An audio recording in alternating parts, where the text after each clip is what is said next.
Okay, guys, what's up? Today is day 180 of grinding until I become a millionaire.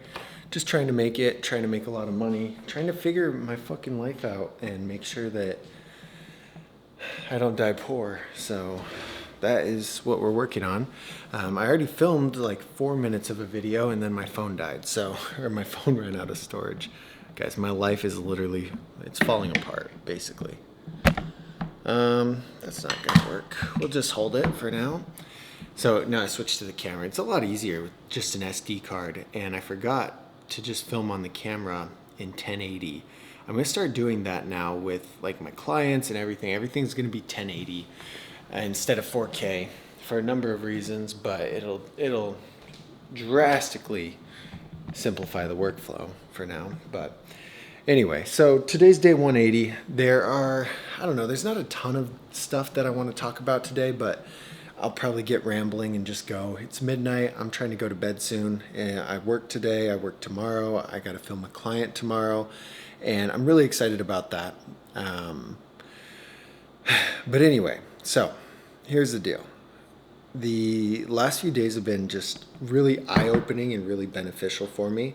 I feel like I'm moving in the right direction. There's a lot of stuff that I'm getting figured out, and spent a lot of time today going over a lot of stuff. And so one of the big things that I've been doing is listening to a book that the guy, I'm going to make him my coach, the guy yesterday told me about, because I was telling him, like, at one point I was like, well, yeah, but like my parents would only make $50,000 a year, and so I feel weird. Like, to me, $1,000 is a lot of money. And he was like, well, you should be making in a month what they made in a year. He's like, and you can get there. You got to change that mental thing.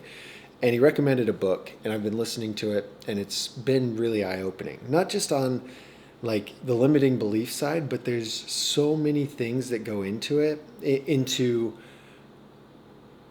the subconscious parts of why we're at where we're at. So one thing that I reflected on really big was, like, when it feels like everything's going right, I almost feel like I don't deserve it, right? Like I'm not worthy of that. And so I do something to fuck it up, whether it's start a fight, whether it's just like start maybe spend too much money. Like I don't know exactly what it is, but that really hit me, because anytime in different areas of my life where something's going good, it doesn't completely work out, right? And that's the limiting belief I have, is like, I'm not worthy of that. I don't deserve this. It's like, why me? Why should that happen to me? So listening to that book and hearing different stories of other people who have had similar things, and how to be consciously aware of that and break those patterns when they come up might be pretty helpful for me.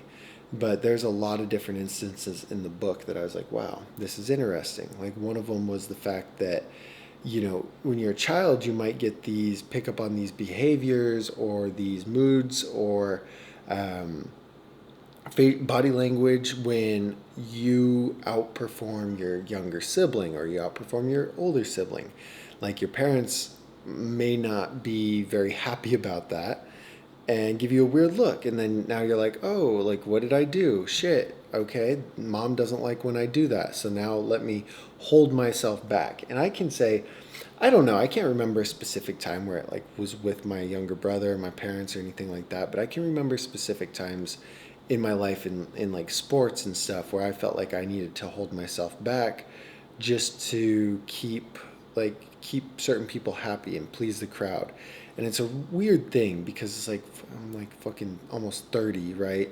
Worrying about not performing well because of what somebody else will think. Like, what the hell? Who cares, dude? Who cares? I get so self-conscious, like posting on Facebook, posting the different things that I'm working on, because people from like the older life don't interact with it. They don't care. They probably don't like it. It probably makes them feel uncomfortable seeing somebody start to do good or start to do different things. But anyway, that book was a big eye opener, and I'm not completely done with it yet, but I've been listening to that and thinking through like the therapist side of getting what you deserve and getting what you want. Because what he was saying is, like, he's like, it's all mindset, and it's all, and like, yeah, sure, I've heard that shit. I've read books, and like, I get it, right? I get it. It is all mindset. believe in yourself, set goals, do da da da da, all that shit. Um, but it's like there is some kind of limiting belief in my head where it's like I don't deserve that much, or who am I to ask for that much from this person, like all of that. And so I'm trying to work through that and just be able to be completely confident and start to deliver what I know I can deliver. So anyway, I spent a lot of time bumping up prices on the website, redesigning that, getting that all set up, working for the website client guy, getting his tweaked a little bit, rewriting my whiteboards, and just cleaned a little. Like there's just a lot going on. But I took some advice. I looked around at different prices. I need to look at more, but I came up with like a pricing plan and structure that if people buy it, they will buy it. Okay, I got to change that. When people buy it, it makes it easier for me to deliver an exceptional piece, the exceptional content for them.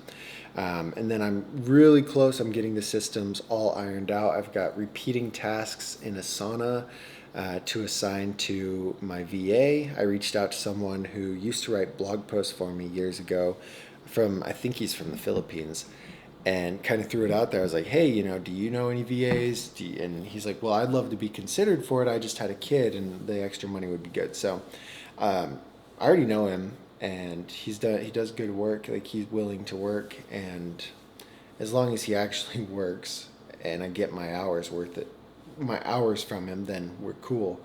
But anyway, getting that set up, I need to have tasks reoccurring. I need to have a different segment for him to do the other stuff that I need him to do. There's a lot. And it's like I need to have those systems set up. I can't just say, hey man, okay, go in there, figure it out, right? I need to have the system set up. I need to have the training videos done so he can just go in and watch the videos to understand what I expect in terms of posting and all these other things. It's a lot of stuff, but it's getting really fun. Like this stuff is so exciting to me versus waking up, filming a YouTube video, editing the YouTube video, crossing my toes, hope I make some money off of it. Like this is so cool because now it's like, okay, I'm at this higher price point. What do these clients want to see? Because honestly, when I was at the lower price point before I bumped them up again, it was almost like too easy to get a yes, if that makes any sense. And I am working a little harder than I should for this price point. If I could tone it back a little bit, I'm less likely to get burnt out. But the people who are now my clients are quite a bit bigger fish in the sea. And I really narrowed down my structure so that I can still offer great stuff for small businesses and local businesses because that is my mission. And I've got it tuned in even better so that now they're really getting stuff. But anyway, that's all that going on. So I make a few $1,000s a month from my social media company where I make content for businesses. I make a few $1,000s a month from YouTube, passive income, YouTube affiliate marketing. And then I make a few $1,000s a month serving at Olive Garden. That's what I did today. I went and served for like 4 hours. I made like 80, 90 bucks. It kind of sucked. And I'm starting to just like step back a little bit. I'm at one shift a week now, and we'll see how that does. Pick up the Tesla on Tuesday. That's exciting. And I've got a lot of meetings on Monday, a lot of meetings on Tuesday, so maybe I'll turn something into something from those. But tomorrow, I think I already said it, I'm filming a client, and then I got to work again. I'm excited about this client. This is going to be a fun one, and there's like 14 steps to everything that I need to get automated. I need pinged on Asana and him to say, hey, did you do this? And I'm like, fuck, no, I didn't. Let me do it real quick, And once I get to that point, like in the next couple of weeks, I think, where I'm running more of a team and everything's happening, everything's moving without me, I can really focus on networking, getting businesses listed, podcasts, getting businesses on the podcast, like all of that side of things, that top of funnel shit I'm really good at. And that's what I'll be working on to get people in. And so anyway, that's where I'm at. Those are the things that I'm working on. Somebody commented about the lease on YouTube earlier, and I want to just throw in my thought process with that, because it depends who you ask whether leases suck ass or not. And in my head, again, it's the only thing that makes sense in my head. You get a brand new vehicle for a few years, don't have to worry about maintenance, you don't have to worry about all that other shit, and you turn it in and you get another brand new vehicle for another few years, and same thing. Now I'm a little hesitant because I drive a lot, so I did like the bigger mileage one, but I don't know. We'll see what happens. I've never leased one, so if somebody who has says it sucks, then maybe I'll be a little skeptical. But so far, it just makes the most sense, and I think that it'll make sense. It'll work out for me, right? Car, no AC. Car needs brakes, $3,000 in repairs right there just to have brakes and AC. There's another $4,000 that he quoted out, and then I don't know where I was going with that. Oh, in the Tesla, increased productivity because of the self-driving, so I can get a lot more done. Okay, that's cool. The other thing is the AC works, and it has the air-conditioned seats, which is even cooler. So those things combined is like, okay, it's worth it. We're just gonna do it. Keep the Bimmer, fix it up, keep paying it off. Oh my god, and go from there. But anyway, those are all those things. I'm getting super tired, so I'm gonna crash out and upload this and then make it live sometime tomorrow. But I need to finish ironing out my clients' content too. I'm coming up with a list for them, and I think I've got a pretty good GPT script that does good stuff. These are solid. These are really solid. So anyway, all right, guys, we'll keep you updated tomorrow. I'm going to upload this and go to sleep, and it's not going to be live until later tomorrow. So yeah, stay tuned. We'll see you guys tomorrow for day 181. Go chase your dreams. Go do something cool. Bye.